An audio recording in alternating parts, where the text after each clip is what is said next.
Hello दोस्तों।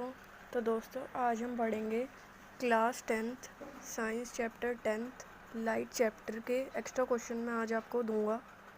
तो हो सके तो आप, मुझे लगता है वो आपको आते होंगे।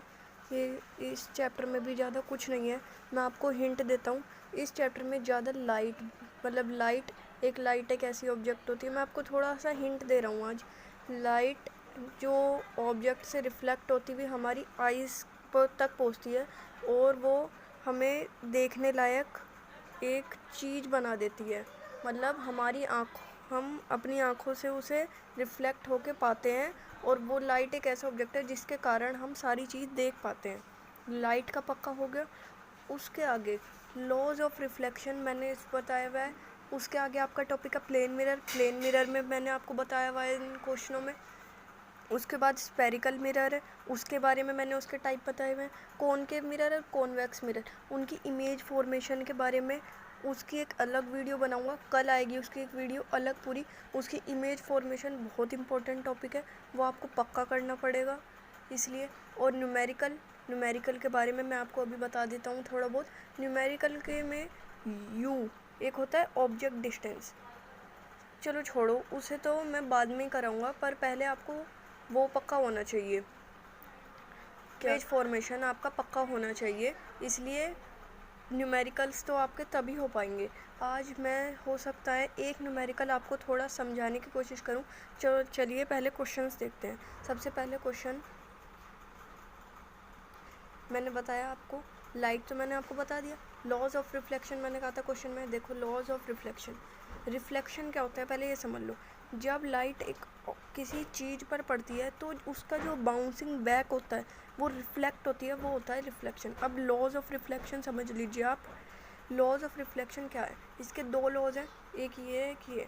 पहला समझ लो, the angle of incidence is equal to the angle of reflection. अब भाई आप सोचेंगे एंगल ऑफ इंसिडेंस क्या है। एंगल ऑफ इंसिडेंस अभी मैं आपको बताऊंगा। एक मिरर का जैसा पार्ट होता है, एक ग्लास, उसमें एक एंगल बनता है इंसिडेंस, एक बनता है रिफ्लेक्टेड, और बीच में एक लाइन होती है नॉर्मल। और ये लॉज ऑफ रिफ्लेक्शन कहता है जो इंसिडेंट एंगल बन रहा है वो रिफ्लेक्टेड एंगल के इक्वल होता है। दूसरा, द इंसिडेंट रे, एक रे निकलती है इंसिडेंट, एक नॉर्मल रे जो मैंने आपको बताई, एक रिफ्लेक्टेड रे। ये सारे सेम प्लेन पे लाई करते हैं। अब ये तो भाई पता ही होगा सबको, सेम प्लेन पे ही लाई करेंगे। दूसरा क्वेश्चन देखते हैं। अगला question, what do you mean by plane mirror. अब प्लेन मिरर मैंने आपको बताया। मिरर क्या होता है, मिरर तो आप सबको ही पता है, आपके घरों में भी होगा, जिसमें हम अपनी इमेज देख सकते हैं, पर वो साइंस की लैंग्वेज में हम उसे नहीं कहेंगे मिरर। बस मिरर की डेफिनेशन आप पहले याद कर ले।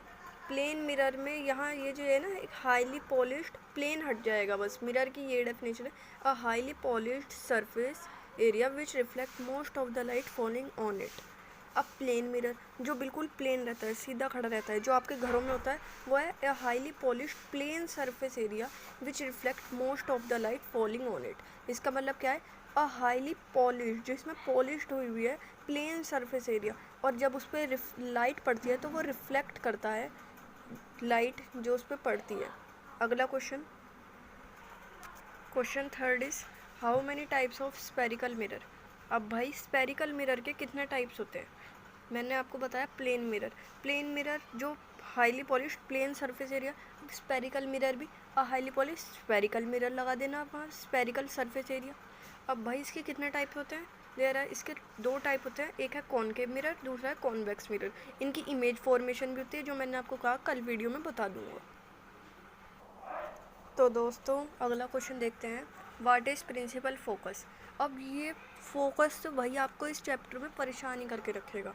फोकस क्या है, फोकस क्या होता है, और number of rays parallel to principal axis. अब आप सोचोगे प्रिंसिपल एक्सिस क्या आ गया, जो मैंने कहा था ना, एक लाइन होती है नीचे बिल्कुल प्लेन, उसे कहते हैं हम प्रिंसिपल एक्सिस।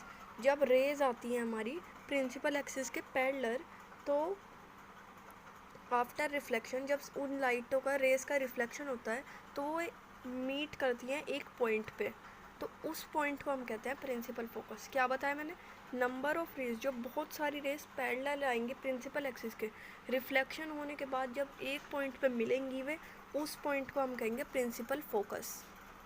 ठीक है।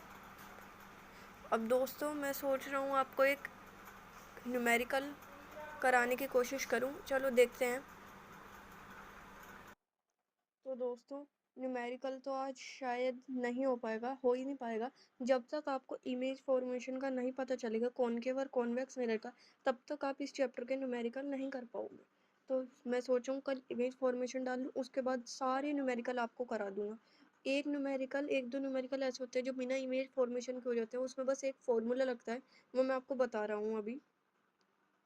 तो दोस्तों ये फॉर्मूला होता है R equals to 2F। R मतलब रेडियस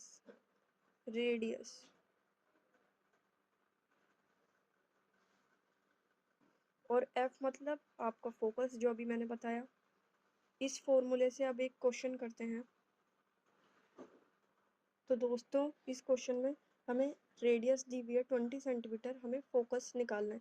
इस फॉर्मूले से हम ये करते हैं, हमें R तो दी हुई है 20 सेंटीमीटर, इस ये फॉर्मूला लगाएंगे, 20 यहाँ रखेंगे, 2 और मल्टीप्लाई में F।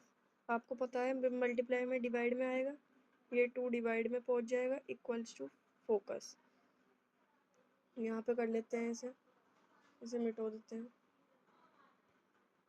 तो F इक्वल्स टू हमारा क्या आया, 20 डिवाइड बाई 2 10 सेंटीमीटर। ये फॉर्मूला है, इसे याद कर लेना आप।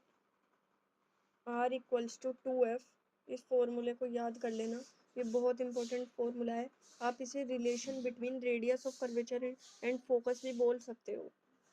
तो दोस्तों ये थे कुछ क्वेश्चन, उम्मीद है आपको ये पसंद आए होंगे।